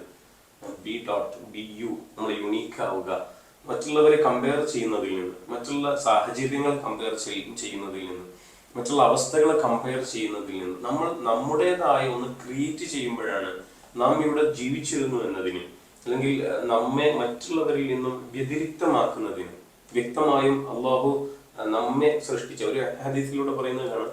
സ്വഹീഹ് മുസ്ലിമിലൂടെ അധ്യാപനം ചെയ്യുന്നുണ്ട്. മുത്തനബി സല്ലല്ലാഹു അലൈഹി വസല്ലം പറയുന്നത് ഓരോ വ്യക്തിക്കും അവരുടേതായ വ്യക്തിഗതമായ ഓരോ താല്പര്യങ്ങൾ, സൃഷ്ടി താല്പര്യങ്ങൾ അള്ളാഹു അവരുടെ സൃഷ്ടിപ്പിലൂടെ ഉദ്ദേശിക്കുന്നുണ്ട് എന്ന്. അപ്പോൾ നമുക്ക് യുണീക്കായ എന്തോ ഒന്ന് അത് നമ്മുടെ സൃഷ്ടിപ്പിൽ തന്നെ ഉണ്ട്. അതിനെ കണ്ടെത്തുക, അതിനെ അതിൻ്റെതായ ഒരു സ്പേസ് നൽകിക്കൊണ്ട് വളരാൻ അനുവദിക്കുക, അതിനെ മറ്റുള്ളവരിലേക്ക് കൂടി പ്രകാശിപ്പിക്കാൻ സാധിക്കുക, അതിനെ വീണ്ടും മെച്ചപ്പെടുത്തുന്ന രൂപത്തിൽ നമ്മളിലേക്ക് ഒന്ന് ഇടയ്ക്കിടെ തിരിഞ്ഞു നോക്കുക. ഇങ്ങനെ മഹത്തായ ഒരു മനുഷ്യ ജീവിതത്തിന്റെ പ്രകാശനമാണ് ബി ഡോട്ട് അല്ലെങ്കിൽ ബി യു എന്ന് പറയുന്ന ഈ ഒരു യുണീക്ക്നെസ് മുന്നോട്ട് വെക്കുന്നത്. നമ്മൾ ഈ ഹോൾ പ്രോസസ്സ് പറഞ്ഞു തന്നെ, നമ്മൾ ബിക്കമിങ്ങും ബിലോങ്ങിങ്ങും ബ്രീത്തിങ് ഒക്കെ നമ്മൾ പറഞ്ഞു വന്നപ്പോൾ തന്നെ ഭയങ്കര ഒരു മ്യൂച്വലി കോംപ്ലിമെന്റിങ് ആയിട്ടുള്ള, അല്ലെങ്കിൽ പരസ്പരം അങ്ങോട്ടും ഇങ്ങോട്ടും സഹായിക്കുന്ന ഒരു പ്രോസസ്സാണല്ലോ അല്ലേ. നമ്മൾ എന്ത് ചെയ്യുന്നു, ഒരാളും ഐസൊലേഷനിൽ വളരുന്നില്ല നമ്മൾ പറഞ്ഞു, ഒരാൾക്കും എന്ത് ചെയ്യുന്നില്ല കമ്മിറ്റ്മെന്റുകളോ അല്ലെങ്കിൽ ഒരു സോഷ്യൽ റെസ്പോൺസിബിലിറ്റീസ് ഇല്ലാതിരിക്കുന്നില്ല. അയാളൊരു സോഷ്യൽ ആനിമൽ ആവുന്നതോടൊപ്പം തന്നെ അയാൾ എന്ത് ചെയ്യുന്നുണ്ട്, അയാൾ സോഷ്യലൈസ് ചെയ്ത് വരുന്ന രൂപം, അല്ലെങ്കിൽ അയാൾ പഠിക്കുന്ന പാഠങ്ങൾ, അയാൾ ഫോളോ ചെയ്യുന്ന മോഡലുകൾ എല്ലാം ആ സൊസൈറ്റിനകത്തു നിന്ന് വരുന്നതാണ്. പക്ഷെ അപ്പോഴും അത്തരത്തിലുള്ള ലേണിങ്ങുകളും അത്തരത്തിലുള്ള റിഫ്ലക്ഷനുകളൊക്കെ ഉണ്ടാകുമ്പോഴും എങ്ങനെ നമ്മളൊരു യുണീക്ക് ആയിട്ടുള്ള, എങ്ങനെ ഒരു ഒതന്റിക് ആയിട്ടുള്ള ഒരു സെൽഫായിട്ട് ക്രിയേറ്റ് ചെയ്യാം എന്നുള്ളതാണ് ആക്ച്വലി നമ്മുടെ പ്രധാന പർപ്പസ് ആയിട്ട് വരുന്നത്. അഥവാ നമുക്ക് ചെയ്യാനുള്ള ദൗത്യങ്ങൾ ഇനിയും ഏറെയുണ്ട്, നമ്മൾക്ക് ഇടപെടാനുള്ള മേഖലകൾ ഇനിയും അധികമുണ്ട്. നമുക്ക് മറ്റുള്ളവരുടെ ചെയ്തെടുത്ത് നിന്ന് വീണ്ടും തുടങ്ങാനുണ്ട് എന്നൊക്കെ തുടങ്ങിയിട്ടുള്ള ഒരുപാട് ഗോൾസ്, അല്ലെങ്കിൽ ഒരുപാട് ലൈഫിന് ഒരാൾക്ക് നൽകാൻ പറ്റുന്ന മീനിങ്ങുകൾ വളരെ കൂടുതലാണ്. അപ്പോൾ അയാൾ നേടിയ വിസ്ഡത്തിലൂടെ, അയാൾ നേടിയ അറിവുകളിലൂടെ എത്രത്തോളം അയാളെ ഒരു യുണീക്ക് ഒതന്റിക് സെൽഫായിട്ട് സൊസൈറ്റിയിലേക്ക് കോൺട്രിബ്യൂട്ട് ചെയ്യാൻ പറ്റും എന്നുള്ളതാണ് ആക്ച്വലി ആ ഒരു പ്രോസസ്സിന്റെ, അല്ലെങ്കിൽ ആ മനുഷ്യനാവലിന്റെ ആ ഒരു ബി എന്ന പ്രോസസ്സിലെ ഒരു പ്രധാന ഭാഗം എന്ന് എനിക്ക് തോന്നുന്നു. ശരിക്കും ഇക്കാലത്തെ ഈ വാക്കുകൾക്കിടയിൽ വിഷാദ മരണങ്ങൾ അധികരിക്കുന്നുണ്ട്. വിഷാദം കാരണം ജീവിതത്തെ മുന്നോട്ട് നയിക്കാൻ പറ്റാത്തൊരവസ്ഥ മുന്നോട്ട് പോകുന്ന ഒരാളുകളുണ്ട്. ഈ വിഷാദങ്ങൾക്കൊക്കെ പിന്നാമ്പുറം എന്താണെന്ന് നമ്മൾ നോക്കുന്ന സമയത്ത്, അല്ലെങ്കിൽ അതിൻ്റെ റൂട്ട് കോസ് നമ്മൾ നോക്കുന്ന സമയത്ത് നമുക്ക് ബോധ്യപ്പെടുന്നത് കമ്പാരിസൺസ് ആണ്. ഈ കമ്പാരിസൺ നയിക്കുന്നത് എപ്പോഴും വിഷാദത്തിലേക്കായിരിക്കും. കാരണം ജനറ്റിക്കലി പോലും പഠിച്ചവൻ നമ്മൾ ഓരോരുത്തരെയും ഡിഫറൻ്റ് ആക്കിയിട്ടാണ് പഠിച്ചിട്ടുള്ളത്. അങ്ങനെ ജനറ്റിക്കലി ലഭ്യമാകുന്ന കഴിവുകൾ ഉണ്ടായിരിക്കാം, അല്ലെങ്കിൽ ബൈ ദ ഡേയ്സ് അയാൾ മുന്നോട്ട് കൊണ്ടുപോകുന്ന അയാളുടെ പരിശീലനത്തിൽ നിന്നും ലഭിക്കുന്ന കഴിവുകൾ ഉണ്ടായേക്കാം. ഇനി ഒരാളുടെ കഴിവ് ചിലപ്പോൾ ഒരു മേഖലയിൽ ഇൻവെസ്റ്റ് ചെയ്താൽ അത് ഭയങ്കര അപാരം സാധ്യതയാകും. മറ്റൊരു ഫീൽഡിലാണ് ഇൻവെസ്റ്റ് ചെയ്തതെങ്കിൽ ചിലപ്പോൾ അതിനെ മുന്നോട്ട് കൊണ്ടുപോകാൻ സാധിക്കില്ല. ഇങ്ങനെ നമ്മൾ ഓരോരുത്തരും ഓരോരുത്തരാണ് എന്നുള്ള ബോധ്യം ഇല്ലാതിരിക്കുമ്പോഴാണ് ഈ കമ്പാരിസൺ സംഭവിക്കുന്നത്. കമ്പാരിസൺ നമ്മൾ പറയുന്ന സമയത്ത് പല രൂപത്തിലും പറയാൻ പറ്റും. ക്യാമ്പസ് വിദ്യാർത്ഥികൾക്കിടയിലാണെങ്കിൽ അവരുടെ പെരുമാറ്റവും അവരുടെ വരുന്ന ഗതാഗതം പോലും, പൊതു ബസ്സുകളിൽ സഞ്ചരിക്കുക എന്ന് പറഞ്ഞാൽ എന്തോ ഒരു കുറവ്, അല്ലെങ്കിൽ എന്തോ കാറിലൊക്കെ വരിക, സ്വന്തമായിട്ടൊരു കാർ ഉണ്ടാവുക എന്നൊക്കെ പറഞ്ഞാൽ എന്തോ ഒരു ഔന്നിത്യമായിട്ട് കൂടി കണക്കാക്കുന്നുണ്ട്. ശരിക്കും പ്രൈവറ്റ് കോളേജുകൾ നമ്മളെടുത്ത് നോക്കുകയാണെങ്കിൽ അവിടെ സംഭവിക്കുന്ന ഡിവിഷനുകൾ, അവിടെ സംഭവിക്കുന്ന ഡിവൈഡുകൾ അപാരമാണ്. കാരണം പല രൂപത്തിലുള്ള വിദ്യാർത്ഥികളും അവിടെ പഠിക്കുന്നുണ്ടാകും. മെറിറ്റ് സീറ്റിൽ പഠിക്കുന്നവരുണ്ടാകും, NRI സീറ്റിൽ പഠിക്കുന്നവർ പോലും ഉണ്ടാകും. ഇവിടെ ഭയങ്കര കമ്പാരിസൺ സംഭവിക്കും. ഒരു ക്ലാസ്സിനകത്ത് പോലും ഗാഡ്ജറ്റ്സുകളുടെ, ഐഫോൺ ആണെങ്കിലും ഇനിയിപ്പോൾ സ്മാർട്ട് വാച്ച് ആണെങ്കിലും ഇങ്ങനെ ഗാഡ്ജറ്റ്സുകൾ മാത്രം എടുത്ത് നോക്കിയാൽ പോലും ഭയങ്കര കമ്പാരിസൺ സംഭവിക്കും. ആ സമയത്ത് നമുക്കൊരു ബോധ്യമുണ്ട്, ഞാനാണ്, എനിക്ക് എൻ്റേതായിട്ടുള്ള കാര്യങ്ങളുണ്ട്, ഞാൻ എന്നുള്ള എൻ്റെ ആശയത്തെ ഞാൻ ഒന്നുകൂടി വികസിപ്പിച്ചെടുത്താൽ എനിക്ക് ഒരുപാട് മുന്നേറ്റങ്ങളിലേക്ക് എത്താൻ പറ്റും എന്നുള്ളൊരു ബോധ്യമുണ്ടെങ്കിൽ മറ്റൊരാളെ കമ്പയർ ചെയ്യേണ്ട ആവശ്യമില്ല. ശരിക്കും ഈ കമ്പാരിസൺ സംഭവിക്കുന്നത് ഗാഡ്ജറ്റ്സിലാണെന്നുള്ളത് കൂടി ഭയങ്കര തമാശയായിട്ട് നമുക്ക് പറയാൻ പറ്റും. കാരണം ഗാഡ്ജറ്റ്സിനൊന്നും വേണ്ട, അവൻ്റെ അച്ഛൻ്റെ അല്ലെങ്കിൽ അവൻ്റെ ഉപ്പയുടെ കയ്യിൽ ക്യാഷ് ഉണ്ടായാലും മതി. അവൻ്റെ എന്തോ പരിശീലനാർഹം അല്ലെങ്കിൽ പരിശീലനത്തിൻ്റെ റിസൾട്ട് എന്നോണം ഉണ്ടാക്കിയെടുത്ത എന്തോ കാര്യമോ, അല്ലെങ്കിൽ നമ്മളിപ്പോൾ പറയാറുണ്ട് ചില ആളുകൾ നല്ല പാട്ട് പാടുന്നുള്ളത്, അല്ലെങ്കിൽ വിക്കുള്ള ഒരാൾ നല്ല സംസാരശേഷിയിലേക്ക് എത്തി, ഇതൊക്കെ ശരിക്കും അതൊരു അതിജീവനമായിട്ടോ അല്ലെങ്കിൽ അയാളുടെ അധ്വാന ഫലമായിട്ടോ ഒക്കെ പറയാൻ പറ്റും. പക്ഷേ ഈ ഗാഡ്ജറ്റ്സിൻ്റെ കാര്യത്തിലൊക്കെ അങ്ങനെ അധ്വാനം അവിടെ ഇല്ലല്ലോ. അവിടെ ചിലപ്പോൾ സ്വന്തം ക്യാഷ് ആയിരിക്കാം, അല്ലെങ്കിൽ മറ്റൊരാളുടെ ക്യാഷ് ആയിരിക്കാം. ഇങ്ങനെ ഇതൊരു പ്രദർശനപരത മാത്രമായിരിക്കും. ഇങ്ങനെ കമ്പാരിസൺസ് ഇടയിൽ അകപ്പെട്ടു പോകുന്ന വിദ്യാർത്ഥികൾ പലരും വിഷാദത്തിലേക്ക് പോലും നയിക്കുന്നുണ്ട്. ചെറിയ വിദ്യാർത്ഥികളിൽ പോലും ഈ സാധനം കയറി വരുന്നത് ഏറെ ഏറെ ഗുരുതരമായ പ്രശ്നമാണ്. പലപ്പോഴും അധ്യാപകരാണ് ഇതിനെല്ലാം ഒരു ഒരു ഒരു മറുവാക്ക് നിൽക്കേണ്ടത്. നമ്മുടെ നേരത്തെ പറഞ്ഞ പോലെ യൂണിഫോം സിസ്റ്റം കൊണ്ടുവന്ന പോലെ പല കാര്യങ്ങളും അധ്യാപകർ തന്നെ അവിടെ മുനയൊടിച്ച് കളയണം. അല്ലെങ്കിൽ അവിടെ തന്നെ ഡിവൈഡിങ് ഭയങ്കരമായിട്ട് വളർന്നുകൊണ്ടിരിക്കും. ഇങ്ങനെ കമ്പയർ ചെയ്യാതെ ഞാൻ എന്താണെന്നുള്ളത് മനസ്സിലാക്കിക്കൊണ്ട് വളരുമ്പോഴാണ് പലരും പല നേട്ടങ്ങളിലേക്കും എത്തുന്നത്.